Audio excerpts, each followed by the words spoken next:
pessoal do Grande Prêmio, tudo bem? Fórmula 1 nesse final de semana, isso quer dizer, GP Recomenda trazendo as 5 razões para a gente assistir o GP da Espanha, a 5ª etapa da temporada 2018 da Fórmula 1, que acontece nesse domingo. E a Fórmula 1 chega à Catalunha vindo de um campeonato bem agitado, né? Um campeonato em que as 3 primeiras equipes já venceram. Ferrari com Sebastian Vettel na Austrália e no Bahrein, a Red Bull com o Daniel Ricciardo lá na China, e na última corrida, Lewis Hamilton finalmente venceu com a Mercedes naquela corrida bastante maluca, né, bem tumultuada, marcada por safety car, toques na largada, durante a corrida, e aquele acidente polêmico ainda, que ainda está rendendo, né, entre os 2 carros da Red Bull. E o GP do Azerbaijão também refletiu muito o que vem sendo esse campeonato, né, um campeonato bem surpreendente, um campeonato movimentado, em que situações inesperadas aí vêm acontecendo, como foi lá na China, como aconteceu no Bahrein e como se repetiu em Baku. Então não dá muito para a gente prever o que vai acontecer, mas assim, a Fórmula 1 chega à Espanha para um ponto de virada desse campeonato, e ela chega à Espanha com o Hamilton na liderança do campeonato. O Hamilton vem uma campanha assim, não vem uma campanha brilhante, mas ele vem uma campanha bem regular, bem constante, né? Então assim, no topo da tabela ele aparece com 70 pontos, 4 a mais do que o Sebastian Vettel, que embora tenha vencido 2 vezes, teve aquele revés na China e também em Baku, então ele aparece na 2ª colocação. Kimi Raikkonen em 3º, Kimi Raikkonen também fazendo uma temporada bem interessante, né? Apesar dele continuar nesse cargo assim de escudeiro, ajudando o Vettel ou a segurar a vitória, ou a segurar uma melhor posição. Ferrari vem trabalhando com o Raikkonen em cima da estratégia em função do Vettel, mas mesmo assim o Kimi vem numa temporada bem interessante, muito forte, em algumas vezes andando até mais rápido do que o próprio Vettel, né? Parece que o carro realmente caiu como uma luva para esse finlandês, e ele vem apresentando, vem correspondendo a esse desempenho, a esse fator de melhor adaptação ao carro. O Bottas aparece logo atrás do Kimi Raikkonen, depois Ricciardo e Fernando Alonso, né? Fernando Alonso aí no top 6 desse campeonato de 2018. Então é nesse cenário que a Fórmula 1 chega a Barcelona. Barcelona é o ponto de largada para a 2ª fase da temporada, onde a Fórmula 1 começa a correr, né, em circuitos mais tradicionais. Então a gente vai ter Mônaco na sequência, o Canadá, a volta da França, a Áustria e por aí vai. Então assim, por isso que Barcelona é tão importante para o calendário, onde as equipes trazem as atualizações e tudo mais. E a própria pista da Catalunha, a nossa primeira razão para acompanhar o GP da Espanha. Bom, gente, a Catalunha é um circuito que é conhecido de todos, porque é um palco muito tradicional da pré-temporada. E por que as equipes gostam tanto da pista de Barcelona? Porque é uma pista que reúne características de todo tipo, né, para a gente poder analisar dados, para poder analisar desempenho. Então, por exemplo, tem uma longa reta, tem curvas de alta, curvas de baixa, curvas de média velocidade, curvas longas, tem um último setor bastante técnico. Então assim, é uma pista que reúne muitas características que propiciam uma melhor análise dos carros. Por isso que as equipes gostam muito de Barcelona. Além disso, na época do inverno lá, as temperaturas são mais amenas, exceto nesse ano, né? A gente lembra que nesse ano a neve, o frio, né? Porque a Europa foi toda tomada por uma onda de frio no finalzinho de fevereiro lá, e isso atingiu também o circuito a região de Barcelona, lá da Catalunha, e aí acabou atrapalhando bastante o trabalho das equipes. Mas na semana seguinte, tudo de volta ao normal, né? Então, os últimos 2 dias, eu me lembro assim, sol quente, temperaturas acima dos 20 graus até. Então as equipes conseguiram trabalhar muito e ganharam muita quilometragem. Talvez só a McLaren que não, né? A McLaren foi a equipe que menos andou por conta dos problemas seguidos de confiabilidade, mas as equipes conseguiram trabalhar bastante nessa 2ª semana. Então assim, uma das expectativas para esse final de semana aí de Barcelona é a gente ver essa evolução das equipes, porque Obviamente, os carros que vão alinhar no grid lá em Barcelona nesse final de semana não são os mesmos que estavam na pré-temporada lá no final de fevereiro, início de março, né? Quando as equipes ainda estavam tentando entender os carros, tentando compreender cada, né, pequena parte do carro, nesse novo regulamento, etc. Então, assim, as equipes querem também entender a evolução dos carros. E vai ser legal a gente ver o quanto esses carros evoluíram em termos de performance, desenvolvimento.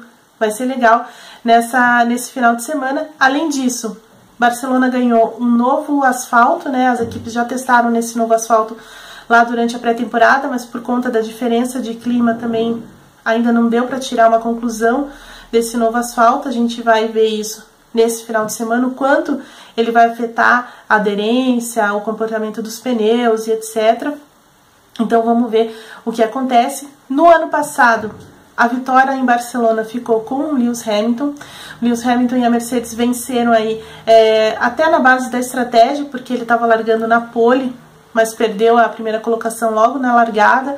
Depois a Mercedes teve que trabalhar um pouquinho com a estratégia para colocá-lo mais perto do Vettel, porque depois que eles pararam no box, né, na última vez, a última parada, o Vettel ainda voltou à frente do Hamilton. Foi até uma disputa bacana, teve até um toque ali na primeira curva, mas o Vettel levou a melhor. Depois o Hamilton foi e ultrapassou e levou a vitória. O GP de Barcelona, né, da Espanha, também ficou muito conhecido com aquela imagem do garotinho francês, o garoto Tomás, que foi lá, chorou quando o Raikkonen se envolveu num quiprocó ali ainda na largada. Depois ele foi para o box da Ferrari. Então é uma imagem muito emblemática desse também início de gestão do Liberty Media na Fórmula 1, levando o garotinho lá para dentro da garagem da Ferrari. Então foi muito bacana a corrida do ano passado. Esse ano a gente pode até dizer, não dá para esperar uma corrida maluca, porque Barcelona é um circuito muito conhecido, etc. Mas diante da temporada que a gente vem vivendo, eu iria devagar com andor nessa expectativa. E voltando um pouco a falar do asfalto novo, isso também se reflete na escolha dos pneus, né? Na escolha dos jogos de pneus e na própria escolha da Pirelli. Então essa é a nossa segunda razão para assistir o GP da Espanha. Gente, a Pirelli, em função da mudança de asfalto, a Pirelli também mudou a escolha também mudou a combinação de pneus. Então a gente vai ter pneus médios, pneus macios e pneus super macios nesse final de semana. Então, os pneus de faixa branca, de identificação amarela, e os vermelhos. Lembrando que os vermelhos ainda são mais macios do que no ano passado. Por exemplo, lá no Azerbaijão as equipes tiveram dificuldade de aquecer os pneus, então também a gente vem enfrentando desempenhos diferentes desses pneus. Vamos ver o que acontece nesse final de semana nesse sentido. E uma segunda questão é que, assim, as três primeiras equipes tiveram escolhas diferentes para a corrida, então a gente já tem uma visão de estratégia diferente entre as três equipes. Por exemplo, a Mercedes, refletindo o que eles fizeram na pré-temporada, onde eles andaram bastante com os pneus mais duros e os pneus macios, eles escolheram mais jogos de pneus macios. Por exemplo, tanto o Hamilton quanto o Bottas vão vir com 3 jogos de médios, 5 de macios e 5 de super macios. Já a Ferrari, que trabalhou mais com os pneus macios, né, durante a pré-temporada, ela preferiu 2 médios, 4 macios e 7 super macios. Então aí a gente já tem uma diferença grande na escolha dos jogos de pneus. A Red Bull vem com 3 médios, 4 macios e 6 jogos de super macios. Então a gente já tem uma outra estratégia com relação à Red Bull, e isso vai ficar muito interessante a partir de sábado, né? Porque na verdade eles começam a construir a estratégia no sábado, durante a classificação. Vamos ver o que acontece no domingo em função dessas mudanças todas. A Red Bull andou muito bem durante a pré-temporada, andou muito forte em ritmo de corrida, assim como a Mercedes, as duas até um passo à frente da Ferrari na pré-temporada. Vamos ver o que acontece agora em corrida. Depois dessas 4 etapas do campeonato, a Ferrari evoluiu muito, ela é muito forte também em ritmo de corrida. Então a disputa, pelo menos assim no papel, parece que vai ser bem acirrada em termos também de estratégia. Aí o que a gente tem? Além da estratégia para essa corrida, ainda tem a questão das atualizações. Como eu disse, as equipes usam Barcelona como um ponto de virada, e esse ponto começa pelos pacotes de atualização. E essa é a nossa terceira razão para assistir o GP da Espanha. Bom, como eu disse, o circuito de Barcelona, por ser altamente conhecido das equipes, eles têm muitos dados sobre esses circuitos, acertos, pré-acertos, tudo que pode acontecer nessa corrida. Então, assim, é lá que eles usam também para trazer a maior parte das peças novas que vieram sendo desenvolvidas nesse início de ano. Então, praticamente todas as equipes vão trazer peças novas, vão trazer o chamado pacote de atualização. Dentre elas, a gente destaca a McLaren vem com um grande pacote, né, aerodinâmico principalmente, para essa etapa de Barcelona. Os caras lá da McLaren ainda falam como uma nova direção dessa equipe, falam assim um carro quase que completamente novo.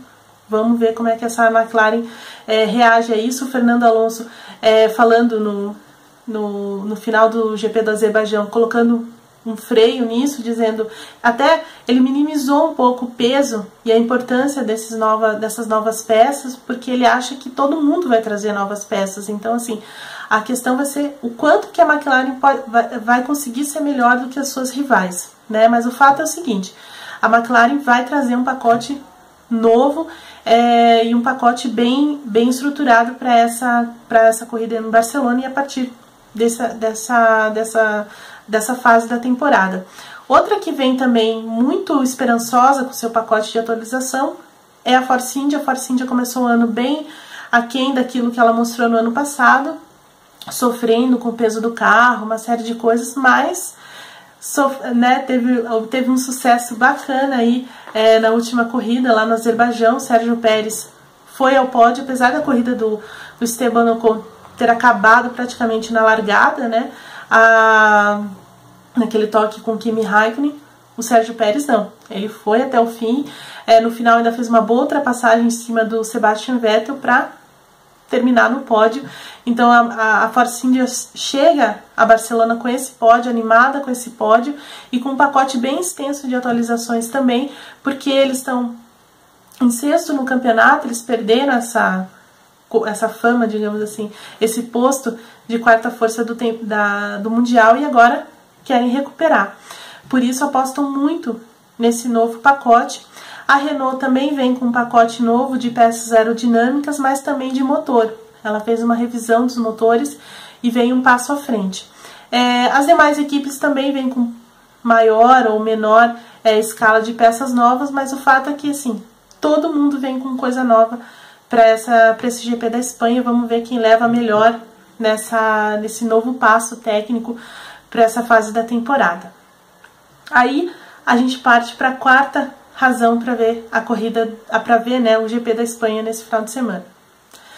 A quarta razão é a Red Bull. A Red Bull foi o centro de uma grande polêmica lá no Azerbaijão, né? Daniel Ricciardo e Max Verstappen acabaram colidindo na parte final da corrida. Muita gente achou que a culpa foi do Ricciardo, uma outra parcela não, Max Verstappen acabou batendo de novo, mudou de trajetória, por isso causou o acidente. Então assim, muito controverso esse acidente. A direção de prova achou que foi um incidente de corrida, nada mais do que isso. Os pilotos, o Ricciardo recebeu, né, o Ricciardo e o Max Verstappen receberam apenas advertências, mas a Red Bull chamou os dois, né, na chincha, como a gente diz, conversou lá, não quis culpar ninguém por isso, mas ficou um clima assim de maior apreensão dentro dessa equipe. Vale lembrar que o Ricciardo está em seu último ano de Red Bull, né, e aí olhando bem para o mercado para ver aonde ele pode dar um passo seguinte. ou para fora da Red Bull, ou de repente em outros termos dentro da Red Bull. Isso ainda vai levar alguns meses aí do noticiário. Então, essa quarta razão para ver a corrida é entender como é que a Red Bull vai lidar com esses dois pilotos dentro de uma luta acirrada. É uma das duplas mais fortes do grid, né? Toda a velocidade, o arrojo do Max Verstappen certamente não vai parar, né? Ele não vai pegar leve, e o Ricciardo também quer mostrar que ele tem condição de defender uma equipe até maior do que a Red Bull. E aí a gente parte para uma quinta e última razão para ver esse GP da Espanha, que trata-se de Fernando Alonso. Então, gente, o Fernando Alonso foi o nome do fim de semana, venceu lá às 6 horas de Spa-Francorchamps, no Mundial de Endurance, né? Claro que teve aquela jogada da Toyota no fim, etc. Mas o fato é que o carro 8 da Toyota liderou toda a corrida e o Alonso guiou o carro na parte final para vencer as 6 horas de Spa. Ele não vencia uma corrida desde 2013 na Fórmula 1, né, no GP da Espanha. Também não largava na pole, largou na pole lá. Isso já fazia também mais de 6 anos, quer dizer, ele tirou um monte de coisa né, um monte de teia de aranha aí que ele não tinha no final da corrida. Ele até falou que, nossa, eu poderia dormir aqui no pódio, né, dessa sensação de missão cumprida, de voltar a vencer, de voltar a ter sucesso. Então, vamos ver como é que esse Fernando Alonso se comporta no seu GP caseiro. Com certeza vai ser o centro das atenções aí no final de semana, e vamos ver o que ele consegue com essa McLaren com peças novas. Certo, gente? Então, falamos aí das 5 razões para ver o GP da Espanha. A partir de sexta-feira, o Grande Prêmio mostra tudo ao vivo em tempo real. Até a próxima!